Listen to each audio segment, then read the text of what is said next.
Welcome to another short little podcast video episode that we have for you. This time we're going to cover some rookie sleepers, Dynasty rookie sleepers. I know there are no sleepers anymore. I always say that. But we're going to do our best to provide you guys something to talk about. So, Conan, you want to go first? Yeah, I'll kick things off. So my favorite sleeper so far that I've seen going just way too late is Michael Wilson, the third round wide receiver for the Arizona Cardinals. And my thing with Michael Wilson, I just think we're looking at the rest of his team, right? Obviously, DeAndre Hopkins all off season long. Is he staying? Is he traded? Is he gone? What's happening? Now it's sounding like he might stay, but maybe is it just for this year? It's a whole, just a mess kind of in terms of what's really going to play out with DeAndre Hopkins. And then if you look at Marquise, Hollywood Brown, his contract's up after this season. So obviously he has a great relationship with Kyler, so he might be someone that sticks around, but it's no sure thing. So when you're looking at the top two receivers on the team, there's a very real chance both of them are gone after this year, and Michael Wilson has a chance to compete for being the number one target on that team. And so I think a lot has been made about this rookie class of wide receivers just all being all itty bitty and tiny, and we got some 5'8" and some just 5'10" and shorter. That's everyone. So, but go watch our Tank Dell video. You'll see. Yeah. But at least he had elite production. I know. But Michael Wilson, one of the few guys that actually was over 6 feet tall, which, we like to see that in a wide receiver. And I think some of the things that stood out to me, 19.6 in terms of breakout age in college. That was actually the fourth youngest in the wide receiver class coming out this year. And then I found a really cool stat, actually, courtesy of our friend Jeremy, Pope's FFH on Twitter. He had the sixth highest contested target win rate among the last four wide receiver classes. So, I mean, that's nothing to scoff at. So, I just like some of the things I've seen when I've dug in. I know he's, obviously was injured a bunch, but just like some things that popped out to me. And so then when we go to our rookie draft, he's still going behind a guy like, Tyler Scott, who was picked in the fourth round, so a round later, for Chicago, who, as we know, traded for DJ Moore, traded for Claypool last year, still has Darnell Mooney. So at least three wide receivers that will begin higher on the depth chart, not to mention Velus Jones Jr., who, while being very underwhelming, was drafted with second round draft capital. Velus Jones Jr. is older than every wide receiver prospect in this class, so there's no need to mention him. Fair enough. But the point stands where, a guy like Tyler Scott, who is going in front of Michael Wilson, has at least three obstacles in his path to being really a starting receiver in that offense. While Michael Wilson, this time next year, we could be saying, oh yeah, he's the wide receiver one on that football team. And it's like, I just don't get how he's kind of behind, someone like that. Some of these other receivers that got drafted late, to not as favorable spots, and he's still going behind them. And so I'm saying, give me all the Michael Wilson in the late third, fourth round, wherever I see him slipping. Like, I just think at that spot, you're taking, I'm trusting the draft capital, especially as a third round guy, over some of these, fourth, fifth, sixth rounders. Yeah, I mean, for me, I like him, actually. I like him just because of the draft capital. I don't know about having much room to climb up the depth chart. I'm disappointed. He kind of profiled as the DeAndre Hopkins replacement. I'm kind of disappointed that DeAndre Hopkins is still going to be there. Because if DeAndre Hopkins were gone, I'd say, okay, maybe he's not going to do anything to start off, but he'd at least have a chance to get on the field. He's not going to get on the field at all if the depth chart stays the same way. There are no injuries. I mean, they have Hopkins is going to play every snap pretty much. Marquise Brown, same thing. And then Rondell Moore is still going to be ahead of him. And then they started running 12 last year with Zach Ertz and Trey McBride. Michael Wilson's not going to get on the field at all. So I just worry about a player like that. It's why I don't have him that high despite his draft capital. I'm worried about a player who's just not going to play as a rookie. And then he's going to be worth nothing next year. So I am in on him. I'd rather draft him over Tyler Scott, who's the same problem. except was drafted much later, or the 6th round guys. But I'm not in on Michael Wilson like I was kind of in with you on Tank Dell from the last video. So he's just kind of okay to me, to be honest. Yeah, and that's fair. I do think it's largely dependent on how that wide receiver room kind of shakes out, whether it's, DeAndre Hopkins is gone this year or next year. I just think, it's still a little murky in terms of who's going to stay, who's going to be there, even come, seasons start. And I just still think, find it hard to believe that DeAndre Hopkins is actually going to be there. Like, they can say it all they want, but I'll believe that DeAndre Hopkins is going to be there when we get to like mid-August and he's still there. I really still think he's going to be gone. And that would open the door for Michael Wilson to play. absolutely. But until then, I'm kind of shaky. Fair enough. Him. Arizona also has a lot of excess draft capital, Mm-hmm. which is another scary thing because they could always just draft more wide receivers next year.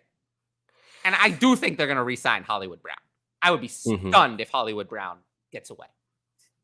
I do agree with that in terms because he's good buddies with Kyler. I don't think enough was made about that. Like they like playing with each other. But I think I agree with you there where Hopkins, I'm still really skeptical that he'll be there on the team. Just and makes no sense. They're tanking. After all this time, I don't get it. Mm-hmm. So again, a name to watch out for, because if Hopkins is gone, I would think Michael Wilson will kind of he would be the wide receiver bumped up on that. Yeah. Ahead of my favorite sleeper of the offseason, Greg Dortch. Greg Dortch. But anyway, let's move on to my sleeper, Elijah Higgins, who nobody really was talking about. It's funny, he actually went to the same school as isn't that interesting? Michael Wilson and Elijah Higgins both went to Stanford. Mm-hmm. Funny how that worked out. But anyway, I didn't even realize that. Elijah Higgins actually outproduced Michael Wilson the last 2 years by far because Michael Wilson couldn't stay on the field. But the point is, in case you didn't realize, Elijah Higgins throughout the draft process was a wide receiver. But Miami picked him and is converting him to a tight end. As a wide receiver, I'd have no interest in Elijah Higgins. Michael Wilson was drafted earlier, much better prospect. And there are other wide receivers, like Kayshon Boutte, drafted in the 6th round, who are actually good prospects. Didn't work out, maybe, but I'd have no interest in Elijah Higgins, the wide receiver. But Elijah Higgins, the tight end, is interesting because you don't have to do that much as a tight end to be fantasy relevant. So if he's going to switch to tight end, Miami has no tight ends at all. Their starters currently, Durham Smythe. I would at least pick him up because there's a chance that he's the next kind of Darren Waller mold. It happens. Juwan Johnson, I think, is more realistic comparison. But even Juwan Johnson has a lot more value than Elijah Higgins, who's not really being drafted. So, yeah, I would pick him up. Yeah, no, I mean, it makes sense, the transition from wide receiver to tight end when you are a 6'3", 235-pound man. I think that's not as crazy as a switch as, I mean, obviously he's never played tight end, but the team clearly identified him as a guy that they wanted to bring in the 6th round and say, hey, okay, like we're drafting you and putting you in a different position.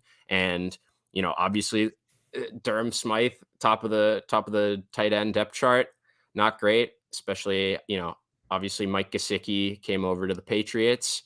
I don't know how I feel about that, but I mean, they never used Mike Gesicki last year. Mm-hmm. And so, there's the concern, but I think you're absolutely right where Higgins has an immediate shot to kind of be Miami's tight end one, whatever that means. And in such a barren landscape that tight end is, like, you take that shot. And I thought the more interesting part, kind of like the Michael Wilson, where it was just like, I was just surprised at where he was going. Elijah Higgins is basically free in a rookie draft. I mean, like it's easy. He's not being drafted in most rookie drafts. Yeah, like you can most likely scoop him off the waivers after your 4-round rookie draft. And that actually means, he's going right behind in terms of ADP or right around guys I've barely ever heard of. A Tion Evans, who went undrafted for the Rams. I've actually never heard of him.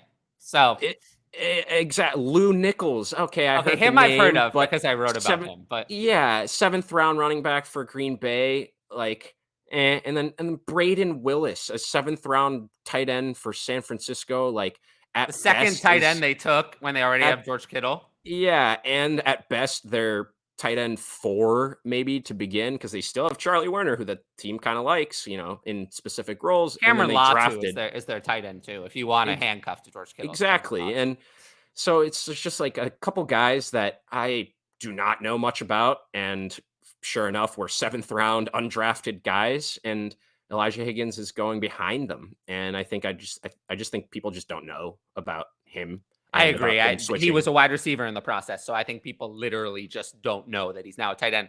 Sleeper did make the switch though. They did make the Mhm. switch, and they switched him to tight end, which was I was hoping that actually happened because if he was still listed as a wide receiver, he'd have no value at all. But I'm glad that Sleeper got ahead of it and made the switch and actually put him at tight end so we can use him as a tight end. He's going to be a tight end in Miami, not a wide receiver. Because the wide receiver depth chart in Miami is not one he was going to climb. They have obviously Hill and Waddle, and then they also signed Braxton Berrios and Chosen Anderson. So they have not, we can laugh all we want, but that's decent actually depth. Plus they still have Cedric Wilson from last year. So they didn't need any wide receiver, but tight end they had nothing. So he has a much better chance to get on the field there. So that's something just to consider. Especially if you don't even have to use a rookie pick on him. If he could still be on waivers in your league after the rookie draft and no one picked him. Yeah. No, I mean, obviously the names we came with today, not maybe even names you've even heard of, but I think just guys that you do want to just take a shot on just way later in your rookie drafts. Just people don't know about them as much, just don't know the situation, whatever. And so it's just like, why not take these, late 3rd, 4th free shots at some of these guys? And they both went to Stanford, so they must be smart. Bonus points. But yeah, I hope you like this. I hope you like this kind of series that we've been doing. And I'll make sure to hit that notifications bell so you can be notified about all of our future content. This was the last one in this series of videos, but I'll let you know when we're recording more. That notifications bell is very critical. And make sure to leave a comment, and subscribe if you like this content. Or if you're on the podcast feed, make sure to subscribe, whichever podcast feed you're listening to. That also works. And yeah, we always have our live shows every Tuesday, 7:30 p.m. Eastern on this YouTube channel. And yeah, until next time, I'll see you all later. Peace. Thank you.